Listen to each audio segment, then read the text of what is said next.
On 17th of April 2019, the Amritsar-Mumbai flight by Jet Airways departed as usual at 10:30 p.m.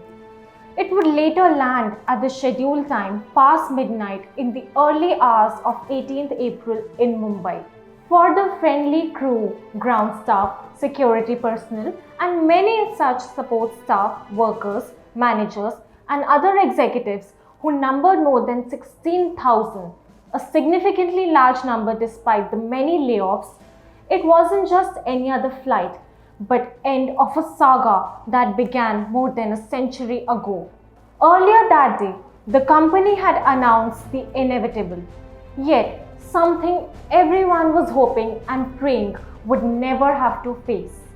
That the company would halt all its operations and the Amritsar-Mumbai flight would be its last flight. It simply isn't feasible anymore to run the operations with lenders refusing to extend the much needed interim cash infusion of Rs 1,500 crores to sustain the operations along with the continuous accession of aircrafts by the lessors due to the non-payment of dues along with the fuel companies refusing to refuel the fleet. The fleet itself had come down to a meager 3 to 4, coming a full circle as how they started as a small air taxi operator in the year 1993 when the government of that day had opened the skies to privatization and thus breaking the monopoly of the national carrier that ruled the skies until then. A couple of weeks before that, on the 25th of March 2019, Naresh Goyal, the loquacious and twinkle-eyed founder chairman of Jet Airways, with the trademark Uncle Pecco's burly moustache, along with his wife Anita Goyal, who was a fellow director of the company, had resigned from the board of directors. The unceremonious exit was necessitated on the demands of the fellow shareholders, Etihad, the lenders and the potential suitors of the company, which for some time the Goyals were resisting hard. Naresh Goyal, who promoted Jet Airways, is not just any ordinary promoter of airlines. A self-made first-generation entrepreneur who started helping in ticketing and sales in his relative's travel agency, quickly established himself as a leading general sales agent of many leading international airlines in no time and plunged into the airline business in 1993 when the opportunity arose in the early 90s. He weathered the initial storm in the late 90s when most of the leading private airlines that time, which were East West, Dementia, Modeluft and NEPC, had closed shop. He brought in money from the Gulf, partnered with Kuwait Airways and Gulf Airways, who quit before he went in for IPO. He gave the national carrier a run for its money for more than 2 decades and developed his airline as one of the best airlines in terms of passenger comfort and experience. Next only after Singapore Airlines, when finally they started long-haul international services in 2004-05. He had also developed one of the most popular frequent flyer programs, which resulted in cultivating an army of fiercely loyal customers who wouldn't fly another airline until they were forced to. Not just an army of loyal customers, he was equally well trained in building an army of well-trained, sensitive and caring staff and crew. This came to be the hallmark of the airline that distinguished it from its competitors. His own personal connect with the employees and pilots is folklore that often he transgressed the senior management levels to reach out to them and would also change his decisions based on his interactions with the employees. A prime example of this is how he broke the salary hike strike by the employees a few years back, overruling the senior management and taking a direct call after talking to the employees and the unions. Many of its decisions, be it the choice of aircraft, its seat designs, or the discounted tariff sale of tickets, were eventually decided on his own. Though there were significant differences of opinion with his senior management, typically, like any first generation Indian entrepreneur would run his company. This was one of the reasons the airline's attempt to hire professional CEOs who would professionalize the company management never worked, as it saw the highest number of turnover of CEOs amongst its peers. For the company and its employees, it was the Goyals who had the final say in anything, no matter who the CEO was. Yet, one misstep he took in trying to take over Air Sahara in 2006-07 set off the decline in his fortunes.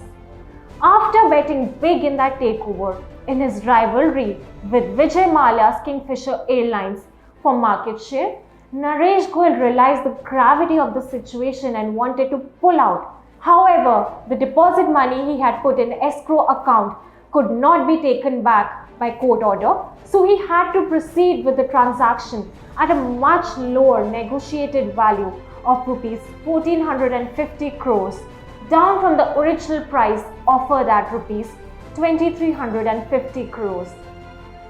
Since then, whatever he tried just didn't click enough. The two business models, his corporate high-flying Jet Airways and its culture with swanky aircrafts, as opposed to the newly acquired Saharan Airlines renamed as Jetlight with its wobbly aircraft, unskilled staff and crew and pathetic in-flight food, never gelled together and thus remained a liability throughout.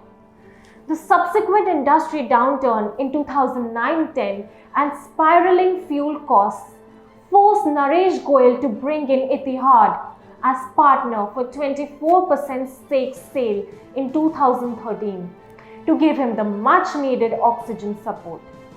However, soon after Mallya's airline disaster landed him to be a fugitive, it was just a matter of time before a restructuring in Jet Airways would also happen, especially when the partner themselves wanted to get him out. In the book, The Feast of Vultures by Josie Joseph, there is extensive coverage of the battle between the late Taqiyuddin Wahid of East West Airways, who was the first to come up with a private airline in India, and Naresh Goyal. How the Willy Goyal takes industry rivalry into a personal battle is elaborated in that book. Yet, his biggest strength is his ability to network, even with the fiercest rivals, aircraft suppliers, authorities, politicians, and the industry captains. Like how in the book it says, he successfully managed to wade through the several investigations into the funding of his company during the last NDA government in the early 2000s and his possible connections with the D company. Today, Wahid must be having his laugh at the development of Jet Airways, even while Mallya has sympathetically tweeted his support. From a position of India's largest airline, vying with international majors like Singapore Airlines and Lufthansa in terms of passenger experience, Jet Airways, through Naresh Goyal and his leadership, which took it to that level in the first place, squandered its position through many mistakes and missed opportunities when there were suitors like Tata's or Delta Airlines willing until a year ago to take over the airline. The ringing theme again and again is what many of the Indian first-time entrepreneurs or even the self-made professional CEOs have as a common trait: their reluctance to let go of control, of power, and the self-enforced invisibility they believe in because at some point of time it had worked. However, for the 16,000 odd employees who stare into a bleak future with arrears of unpaid salaries as to what is in store for them and is literally on the streets begging the government and the lenders to rescue the airline and their careers, there is no respite as of now. The EOIs have been flooded and Naresh Goyal himself along with some institutions from London, is one of the bidders. But the technicalities, due diligence, the extent of haircut the lenders are willing to take, the impending elections, and the future of the next government aren't helping them to see the light and to take off again. While some of the mid-level employees have switched to other airlines, long-term loyalists and senior employees are holding the fort and hoping for a turnaround, as they've always stuck by the company through thick and thin and were the face of the airline for the millions of its passengers over the years. That begs the question, whose airline is it anyway, once the promoters step down and the lenders turn indifferent?